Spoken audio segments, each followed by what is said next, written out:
بسم اللہ الرحمن الرحیم۔ مرد عورت سے کیا چاہتا ہے؟ مرد دوران مباشرت اپنی بیوی سے کیا چاہتا ہے؟ پاکستانی عورت عام طور پر دوران مباشرت بے سدھ رہتی ہے۔ مباشرت کی ذمہ داری ساری مرد پر ہوتی ہے، جہاں مرد بیوی کو مطمئن کرنے کے دباؤ میں مبتلا رہتا ہے۔ ایک لمبے عرصے تک یہ سلسلہ قائم رہے تو مرد کے لیے ہمدستری بورنگ ہوتی چلی جاتی ہے۔ اس کا نتیجہ یہ ہوتا ہے کہ مرد کی دلچسپی بیوی میں کم ہوتی چلی جاتی ہے۔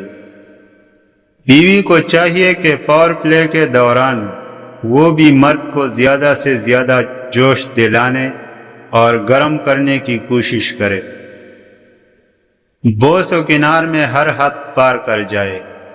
مرد ہم بستری کے دوران جو کرنا چاہے اسے خوشی سے کرنے دیا جائے۔ یہ نہ کہا جائے کہ مجھے یہ نہیں پسند وہ نہیں پسند۔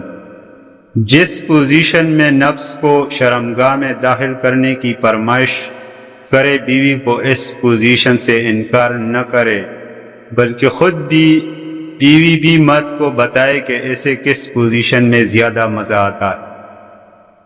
اگر بیوی مرد کے تمام جنسی تصورات کو حقیقت کا روپ دے دے تو یقین کرے مرد کہیں باہر منہ نہیں مارے گا۔ نکاح کے بعد مرد و عورت ایک دوسرے پر حلال ہوتے ہیں، لہذا دونوں کو کھل کر لذت لینی چاہیے اور بالکل بھی شرم و حیا کا مظاہرہ نہیں کرنا چاہیے۔ مزید اس طرح کی ویڈیو دیکھنے کے لیے ہمارے چینل کو سبسکرائب ضرور کریں۔ شکریہ۔